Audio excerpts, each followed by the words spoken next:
Hello everybody, Galarian Sangvi here. Welcome to the next episode. We got to the wild area, did some exploring, and battled some Pokemon. I say today, let's show off some Dynamax battles. So this episode will not have any story progression in it whatsoever. This is purely just to show off Dynamax battles. So if you are looking for story, you may want to wait until the next episode. I will be doing a double upload. So sometime after this episode goes up, the next episode will also go up, so that way you won't have to wait a day for see more story. So this episode is purely showing off Dynamaxing, and I also forgot to quickly do something. But I'll do it after this Dynamax battle.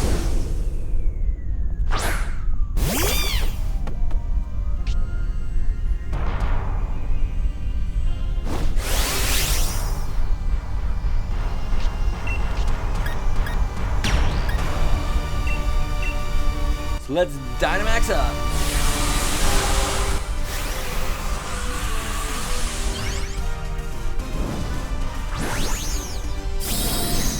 Grow big, my score bunny.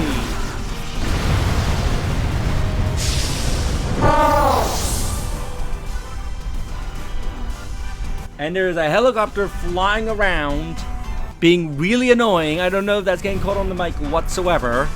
But if not, then thank God, because it's being really annoying and it hasn't gone anywhere. It's literally been circling the neighborhood for about probably 15 minutes from now. And it's annoying.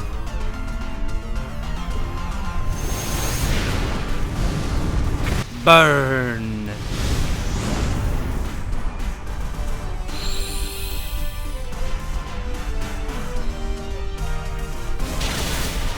You're going to burn, Bumby. Bumby, however you say this Pokemon's name.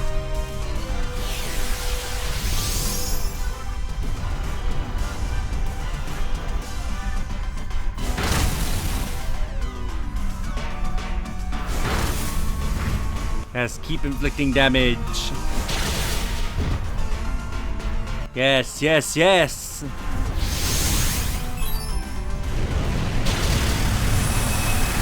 And it's done.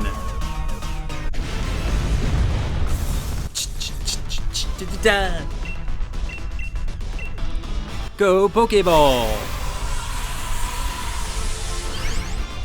Which if I make it to near the station, I might want to restock on Pokeballs.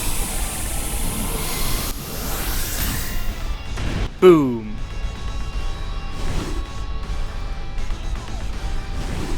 Two. 3. And you're mine.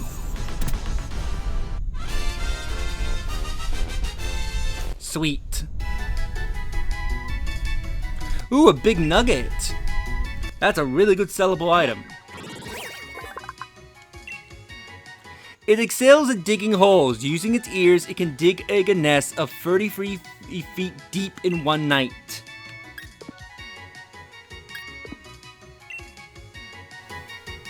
Also, Dynamaxing is interesting because I think there's only maybe a couple Pokemon that's exclusive to the den battles.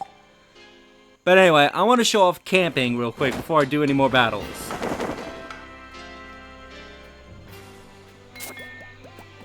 In your Pokemon camp, you and your Pokemon can play together and even eat together, grow closer through the experience.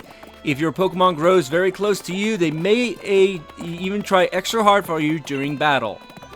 You can play using your Joy-Cons too. You can throw balls, play with them, all kind of Pokemon toys. And they might even, you might even notice Pokemon hanging out farther back in your camp to come and play. So apparently wild Pokemon can show up in your camp. I don't know how this works because I've never had this work for me. When you set up camp in the wild area, you'll be able to play with 3 other trainers at a time, or all kinds of people and Pokemon might stumble upon your camp. Those you've never met before, so get to know them and play together. So that's cool, Titus over. Enjoyed camping, you can chat with your Pokemon. Very comfortable with the heat. Nice little backflip, buddy.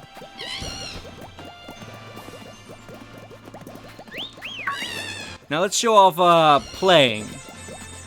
Here's this little bell thing. You can also use your stick to manipulate this. They'll just attack it.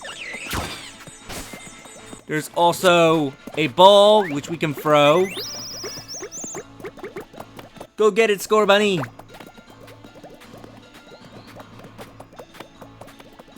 Good boy. Now let's show off cooking. Cook up fine curry while camping out by selecting ingredients and berries of your liking. Your curry will get more delicious if you choose to do things like using rare ingredients or adding lots of berries too. Once you start cooking, flam the flames with your fan to keep things hot enough, and stir things with your ladle to keep them moving. Only don't go overboard. You don't want to spill. The last step is to add a bit of your soul at just the right timing, and you have made a masterpiece of your Pokemon to enjoy.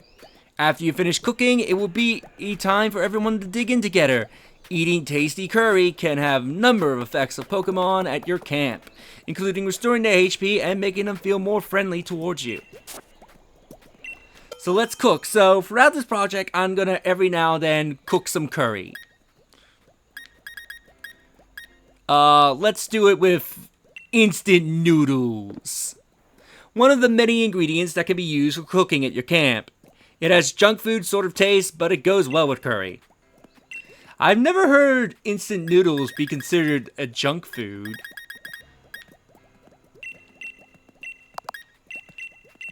So depending on the berries you add will affect what the flavor of the curry will be and what the curry will ultimately be. Go in there. Now let's flam those. Now let's fan the flames. If you're by your own, you want to mash the button. Just mash the button like crazy to get the best flames. Just whatever you do, do not mash too much. This is the kind of flames you want, so you want to slow down. If you go too fast, you will have a roaring fire which will burn the curry. So you do not want to do that. Then of course you want to have good mixing. Just don't go too fast with your mixing, otherwise it will start spilling. This song is pretty cool. Now to add my soul. Right timing. Now we made curry.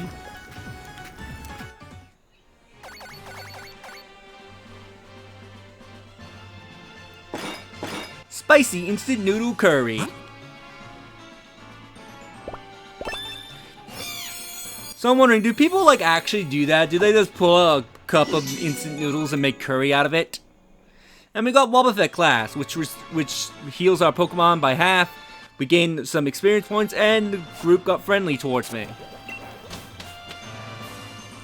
And by playing and eating curry, you do gain experience.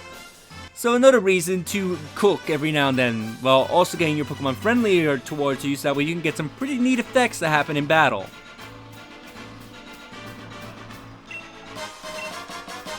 Sweeter revive.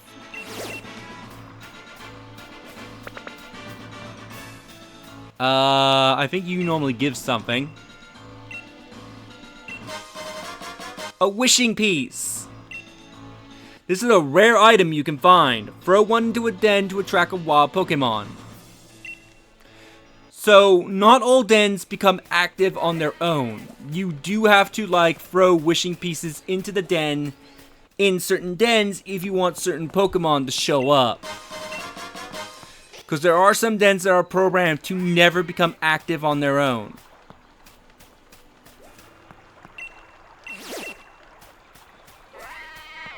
Also, check everything in the wild area, because since I let a day pass, pretty much all the collectible items has respawned, so I can get some more items.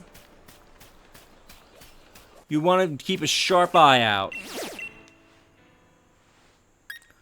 Normal flying. I don't think I have any electric type on me. Oh, wait a minute. Yes, I do. But I don't think, yep. Ooh. I won't use Yamper because I don't think it'll be high enough level to do a significant damage.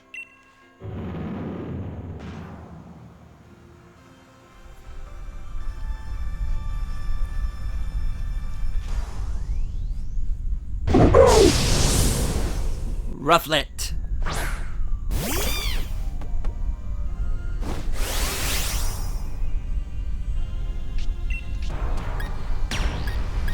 Let's Dynamax and beat up a Rufflet.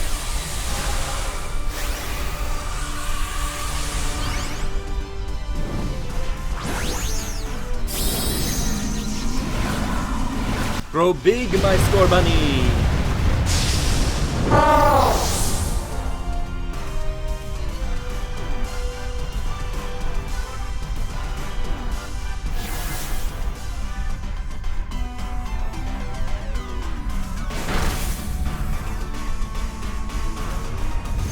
Burn it.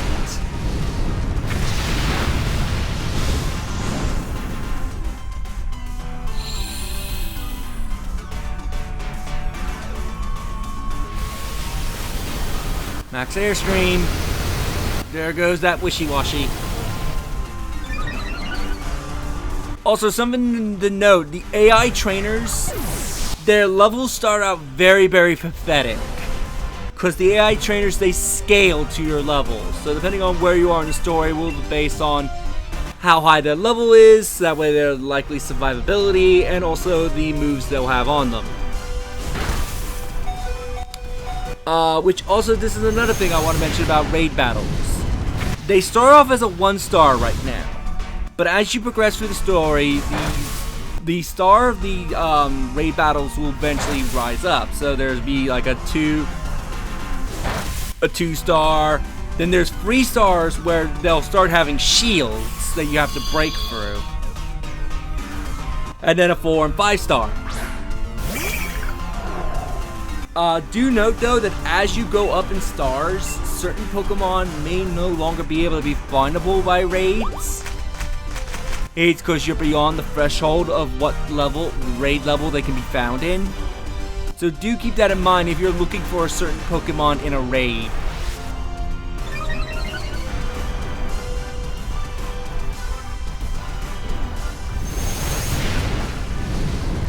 Burn!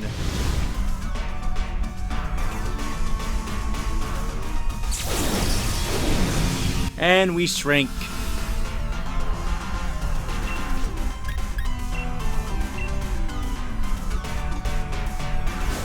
A sucker punch.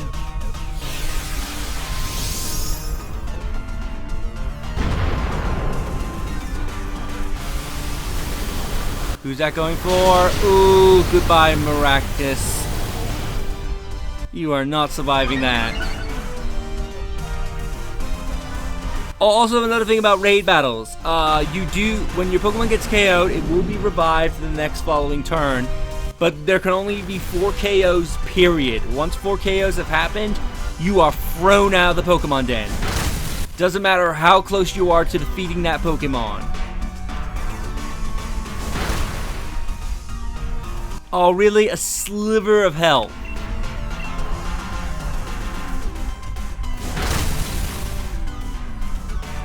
There you go, boom.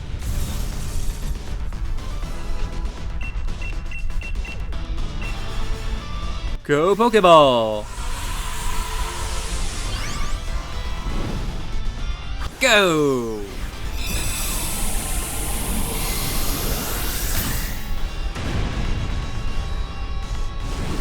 So shake around.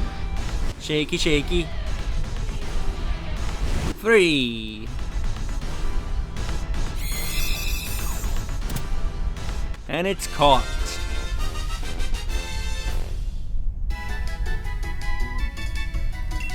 Ooh, big mushroom, that's not a bad item. If it spies on a strong Pokemon, Rufflet can't resist challenging it to a battle, but if Rufflet loses, it starts brawling. Not a bad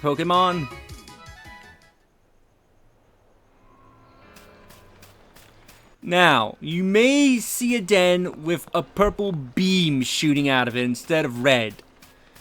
By the way, do not talk to this girl. You will not be at the high enough levels to face her. But yeah, you will find these dens that will occasionally have purple beams shooting out of it. This is very special, as typically this means a rare Pokemon. But also this means that I think the Pokemon may have an egg move on it. And may also have a hidden ability. I believe it also, I'm not 100% sure, but I think has a higher chance of having, has a higher chance of having its hidden ability. Plus, I think it has higher odds of being shiny. I'm not 100% sure on that.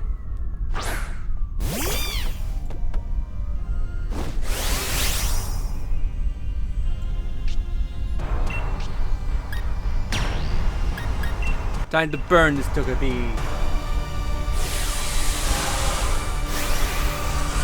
Hang on a second, I just need to check something.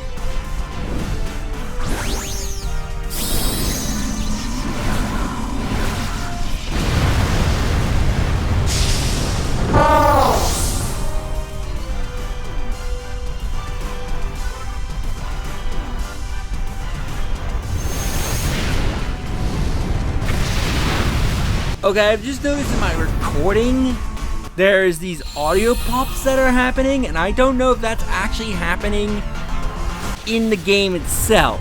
Like, I don't know if my capture card is capturing these audio pops I'm hearing from my computer. I'm hoping that's not the case, otherwise this episode's gonna sound really, really annoying.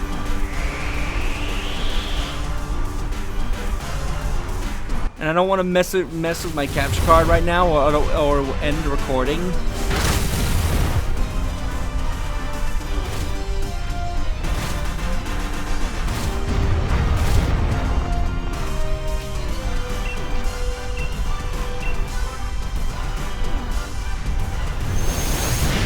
I hope these audio popping I'm hearing from the computer is not actually happening in the capture.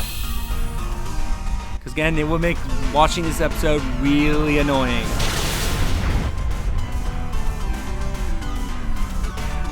Probably the cord's loose or something if I had to take a guess of it.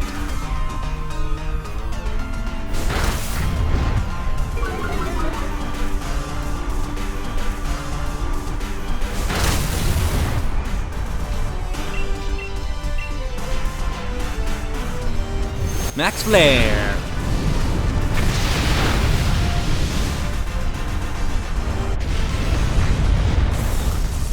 Again, these audio popping that I'm hearing from my computer is getting really annoying. I hope it's not the case in the actual recording.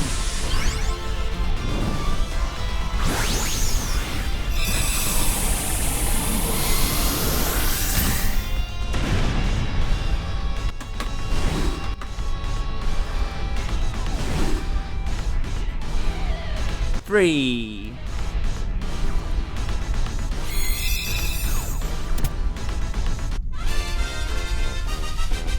And Togepi is caught. Ooh, a dazzling gleam.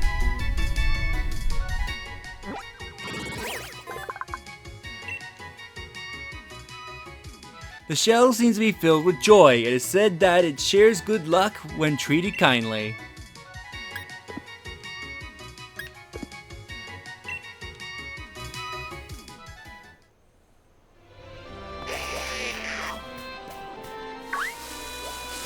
Ooh, a nice quick Pokemon that we can capture. Vanillite. Do do do do do do do.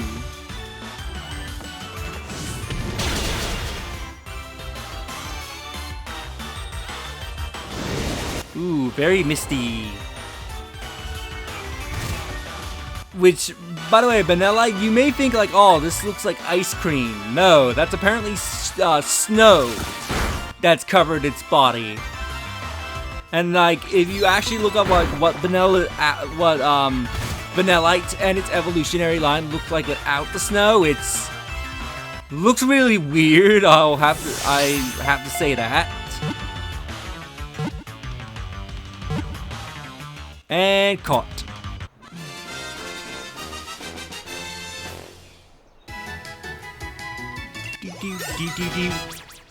Level 15.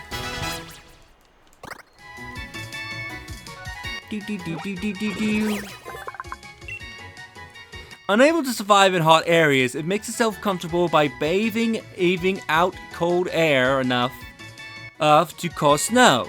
It burrows into the snow to sleep.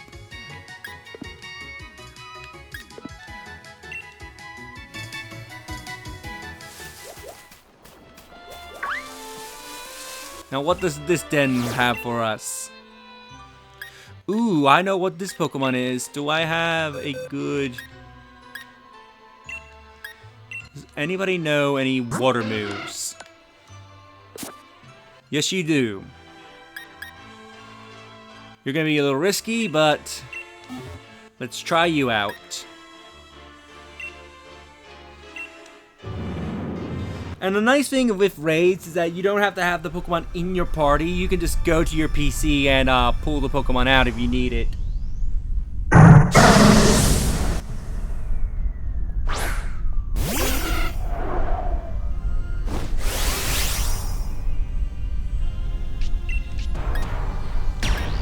Let's Dynamax.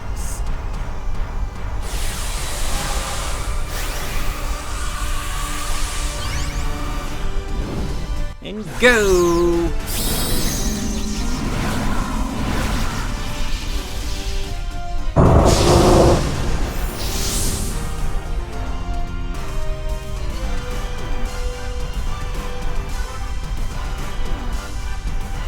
Max Geyser!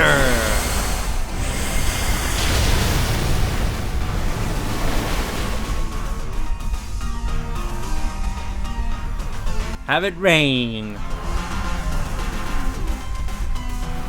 Oh yeah, this guy. I hate this particular AI because like I have a Soul Rock, so I'm gonna constantly use cosmic power like 3 times before I'm ever going to attack. I find it more of a hindrance than an ally.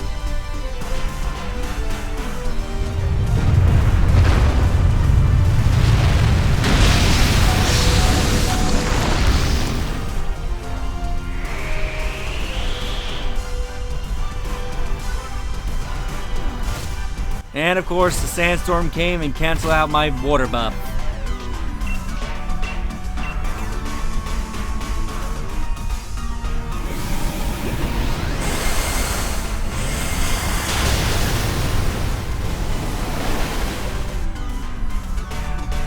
Let's have it rain again.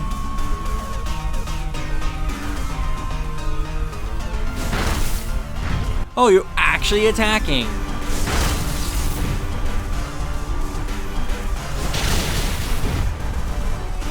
We got this in the bag.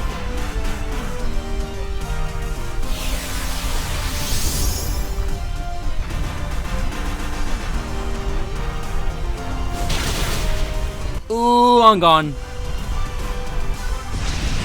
That wasn't even Dynamax move.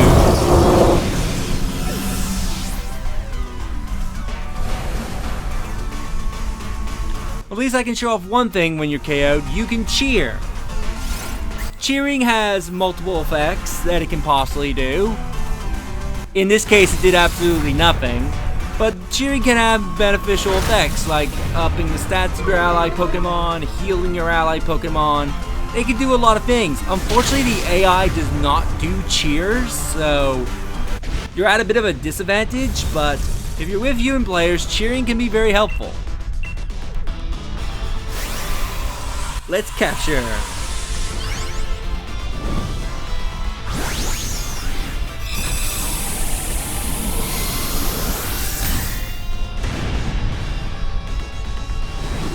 One, 2, 3.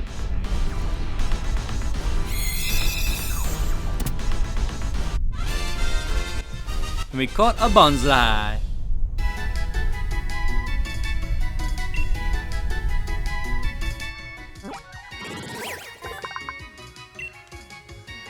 It excels both sweat and tears. I don't know if that got caught in the mic. Alright, from its eyes. The sweat is a little salty, while the tears have a slight bitterness. Send it to the box. And with that, I think I might call this episode. Because those other dens are pretty far to walk to, but I will do them off screen and also to look for items. So in the next episode, we will finally go to Motorstroke and take a look around town as we make our way to the gym challenge. See you all next time, and hopefully the audio popping I was hearing from my capture card was from my computer for the audio was not actually happening with the capture. If that's the case, I am really sorry. I don't know what caused it, and I'll try to see if I can fix it. See you all next time.